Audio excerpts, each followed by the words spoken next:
मिसाल के तौर पे जो शिया अली इब्न अबी तालिब है उसकी ज़िंदगी में असर मजलिस होता है। जो शिया नहीं उसका मजलिस से कोई लेना देना भी नहीं। तो इस मकतब के मानने के नतीजे में खुदा ने खैर मजलिस दिया आपको। ये भी खैरात है ना, खुदा हर किसी को नहीं दे रहा। दुनिया सिनेमा जाती है, फिल्में देखती है, लेकिन हुसैन शियों को फर्श अज़ा पे बिठा के इल्म की खैरात देते हैं।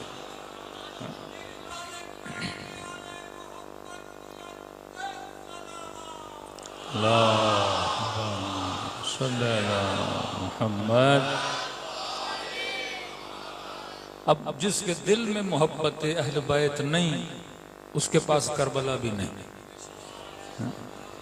जिसके दिल में मोहब्बत अहल बैत है, उस अल्लाह ने उसकी ज़िंदगी में करबला रखी है। तो आप जब किसी चीज़ को मानते हो, आपकी ज़िंदगी में उसका असर आता है। लाउड की पहले सेटिंग सही थी, मेहरबानी करके एक ही सेटिंग रखें, बार बार इसको चेंज नहीं करें। सलवात पढ़े मोहम्मद वाले मोहम्मद पर।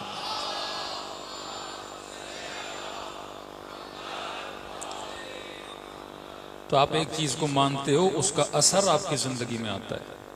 अगर मैं शिया हूँ तो मेरी ज़िंदगी में खैर मजलिस आएगा। अगर मेरे कल्ब में मोहब्बत मोहम्मद और आले मोहम्मद है तो मेरी ज़िंदगी में खैर ज़ियारत करबला आएगा। वो चाहे सुन्नी हो, वो चाहे बरेलवी हो, अगर इश्क़ अहले बैत है आपको वो करबला में नज़र आएगा। इसी तरह जो 12 का मानने वाला है उसकी ज़िंदगी दूसरों से अलग है। जो 12 को नहीं मानता उसकी ज़िंदगी अलग है। और यही वजह है मानने की। अगर मुस्लिम की ज़िंदगी और गैर मुस्लिम की ज़िंदगी एक जैसी हो तो फिर हम कहेंगे खुदा के मानने का फ़ायदा क्या हुआ।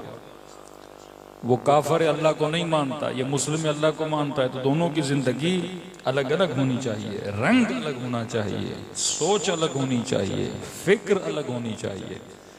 असल इंसान इंसान है अपनी फिक्र की वजह से। फिक्र सही, फिक्र गलत, फिक्र तागूत, फिक्र विलाई, फिक्र इमाम हुसैन, फिक्र यजीद, फिक्र बनु उमैया, फिक्र बनु हाशिम, ये पूरी जिंदगी जो आपकी चलती है ये किसकी बुनियाद पे चलती है? फिक्र की बुनियाद पे। अब एक मर्तबा यह है कि मैं हुसैन को मानता हूं, वो मानना अच्छी बात है, लेकिन मैं तरक्की तब करूंगा जब मैं ये सोचूं हुसैन हुसैन क्यों बने। फिक्र इमाम हुसैन को मैंने रीड करना है कि वो कौन सी फिक्र है जो किसी इंसान को मदीने से करबला लाती है। वो कौन सी फिक्र है जो हुर को 30,000 का लश्कर छुड़वा कर 72 के पास भेज देती है।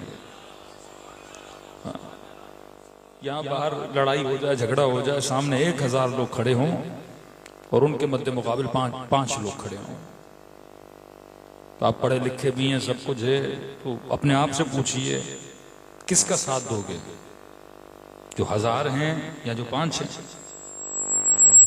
तो हर इंसान को अंदर से आवाज आएगी, जनाब अगर 5 के पास जाओगे तो मारे जाओगे। तो यहां ये आवाज आएगी कि भाई इस लड़ाई में पड़ो नहीं, साइडलाइन हो जाओ। लेकिन वहीं पे आप देखें कोई बंदा 5 की तरफ जा रहा है 1000 को छोड़ के, तो दुनियावी अक्ल ये कहेगी ये बेवकूफ है, क्योंकि 5 के पास जाने में मौत है, 1000 के पास जाने में कामयाबी है। और आप अपने मुल्क के निजाम में भी देखते हैं कि जो तबका साहिब इख्तिदार होता है हर बंदा उसी के पास जाता है। जिसकी हुकूमतें गिर रही होती हैं उसे हर बंदा क्या कर रहा होता है? छोड़ रहा होता है।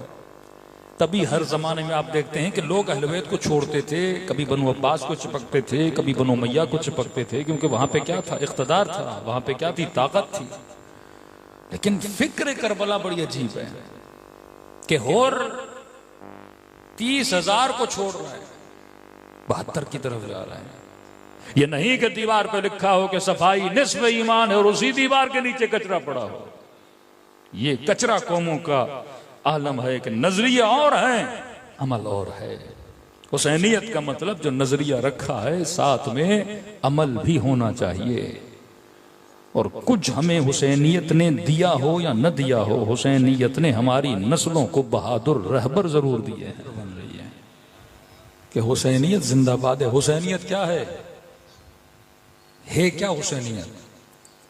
जालिम के मुकाबले में खड़ा होना। हुसैनियत क्या है? मजलूम परवर बनना, हुसैनियत क्या है? यजीद को ललकारना। हुसैनियत क्या है? 70 हो पर 30,000 के मुकाबले में चले जाना। हुसैनियत क्या है? 6 महीने का बच्चा हो पर रुबाब न घबराना। हुसैनियत क्या है? 30 साल का कड़ियल जवानों पर यह कहे कल मौतुल यहला मिनल असल, मौत मेरे लिए शहद से ज्यादा मीठी है। हुसैनियत क्या है? 18 साल एक कड़ियल जवां को अल्लाह की राह में कुर्बान कर देना। हुसैनियत क्या है? सर कट जाए पर नौ के नेजा पे रब की आयतों की तिलावत करना। ये हुसैनियत है ना। हुसैनियत क्या है? खातून है, सबसे अजीज तरीन चीज एक औरत के लिए उसका पर्दा होता है, राह खुदा में सब कुछ लुटा देना। ये हुसैनियत है। यजीदियत क्या है? 6 महीने के बच्चों के गलों पे तीर चलाना। यजीदियत क्या है? जुल्म करना। यजीदियत क्या है? अपने इख्तदार को बचाने के लिए ये नहीं देखना कि अगला कितना मोहतरम है, उसके बदन पे घोड़े दौड़ा देना। अपने इख्तदार की हवस में आले रसूल पे जुल्म करना। अपने इख्तदार की हवस में झूठी आयतें, झूठी हदीसें बनाना। अपने इख्तदार की हवस में मुफ्तियों और मौलवियों को खरीदना। अपने इख्तदार की हवस में पैसे की धौंस पे झूठे फतवे निकलवाना। ये क्या है? यजीदियत है। अब बच्चा जब फर्श अज़ा पे आता है, इसकी क्या बन रही है? फिक्र बन रही है। आपको लगता है ये खैबर सुनता है तो खुश हो जाता, नहीं। खैबर सुनने से इसकी फिक्र बनती है कि मैं उसका मानने वाला हूं जो किसी मैदान को छोड़ के भागने वाला नहीं है।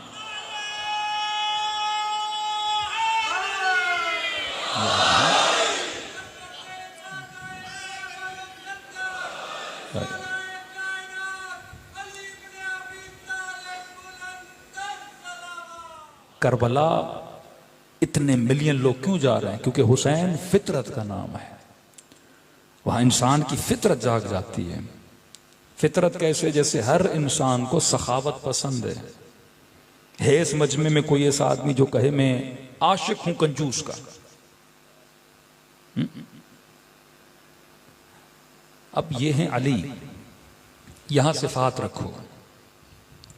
अगर इस तरह से आप मुसलमानों को समझाओ कि हर बंदा मकतब अहले बैत में आ जाएगा। 2 तरीके हैं लोगों को मकतब में लाने के। एक तो यह है कि उनके बड़ों को गालियां दो, तो 4 गालियां आपको भी पड़ेंगी, कोई बंदा इस मकतब में नहीं आएगा। दूसरा तरीका यह है कि आप उसे सिर्फ अली बताओ बताओ बताओ। वो जब अली बताओगे, जब यहां पहुंचेगा ना, तो जो यहां है वो उसको नजर ही नहीं आएंगे। भाई आप किसी को इतना बड़ा बल्ब दे दो, वो छोटे बल्बों को वैसे ही छोड़ देगा ना, कि अगर मेरे घर में इसके आने से इतनी रोशनी आ गई है, मुझे छोटे फ्यूज बल्ब की जरूरत है ही नहीं। आप सिफात बताओ। अब आप आशिक अली क्यों हो? यहां रखो कैरेक्टर जिसका नाम है अली इब्न अबी तालिब। ये तवल्ला और तबरा का कॉन्सेप्ट है, ये अली इब्न अबी तालिब। अब यहां सिफात रखो, सखी, कंजूस, बहादुर, बुज़दिल, डट के लड़ने वाला, मैदान को छोड़ के भागने वाला, हाँ? बिस्तर पे सुकून से सोने वाला, कहीं पे बैठ के रोने वाला, हाँ? सिफात रखते जाओ। अब यहां इमाम अली को रखो, यहां नाम नहीं रखो, सिर्फ सिफत रखो। अब बोलो सखी पसंद है या कंजूस? कहेगा सखी, तो बोलो ये अली है। हाँ? सिफत रखो, बोलो बुज़दिल पसंद है, बहादुर, कहेगा बहादुर, बोलो ये अली है। हाँ? बोलो साबिर पसंद है या अदम सब्र करने वाला, कहेगा सब्र करने वाला, बोलो ये हुसैन है। बोलो आबिद पसंद है या कोई जलील पसंद है, तो हर बंदा कहेगा आबिद से मुझे प्यार है, बोलो ये ज़ैनुल आबिदीन है। मतलब यहां ये इश्क करेगा सिफत से, उसे वो सिफत अली में दिखाओ कि भाई मेरा बच्चा अगर आशिक अली है तो सिफत की वजह से, तअस्सुब की बुनियाद पे नहीं कि मेरे बड़ों ने कहा मानो तो मैंने मान लिया, क्योंकि उसके अंदर सिफत ऐसी थी। अब ये सखावत की सिफत हिंदू में भी आए तो मैं पसंद करूंगा। अब ये सखावत की सिफत मेरे अपने में भी हो तो मैं पसंद करूंगा।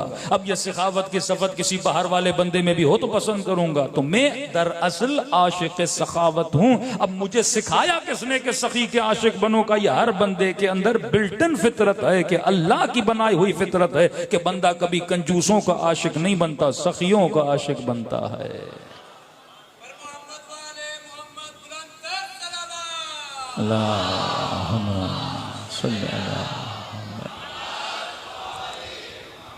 आप नाम लेंगे झगड़े होंगे।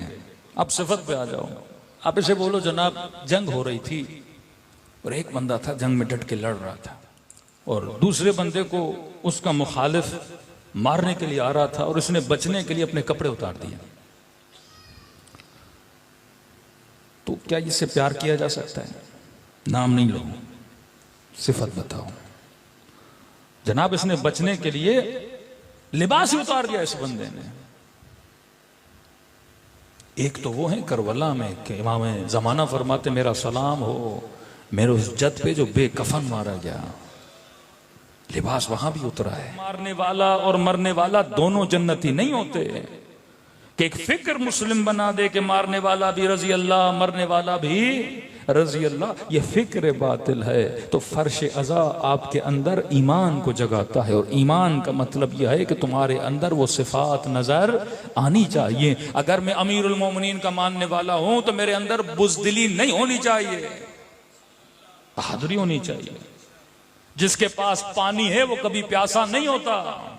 जनाब एक तरफ बोले मेरे पास पानी की बोतल भी है लेकिन मुझे प्यास बड़ी लगी है, तो दुनिया बोले कि झूठ बोल रहे हो, पानी है तो प्यास नहीं होनी चाहिए। दौलत है तो खैरात भी साथ में होनी चाहिए। अगर अली के मानने वाले हो तो इंसान को बहादुर भी होना चाहिए, सखी भी होना चाहिए, करीम भी होना चाहिए। अगर मोमिन हो तो तुम्हारी जिंदगी में कामयाबी भी झलकती हुई नजर आनी चाहिए। सलवात पढ़े मोहम्मद व आले मोहम्मद पर।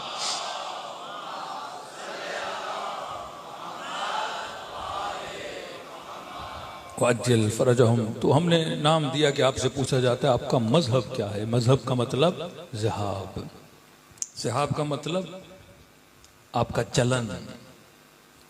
मेरा चलन बताता है कि मेरा मजहब क्या है। चलन अच्छा है तुम्हें अच्छा, चलन बुरा है तुम्हें बुरा। अब लाख बोलूं अमीरुल मोमिनीन का चाहने वाला हूं, अल्लाह आपका चलन देखेगा। यौम नदउ कुल्ल उनासिम बिइमामिहिम, क़यामत के हर इंसान को उसके इमाम के साथ उठाया जाएगा। अब लाख बोलो मैं 12वीं सरकार की इमामत में रहता था, अल्लाह कहेगा नहीं, पहले बता तेरा इमाम कौन था।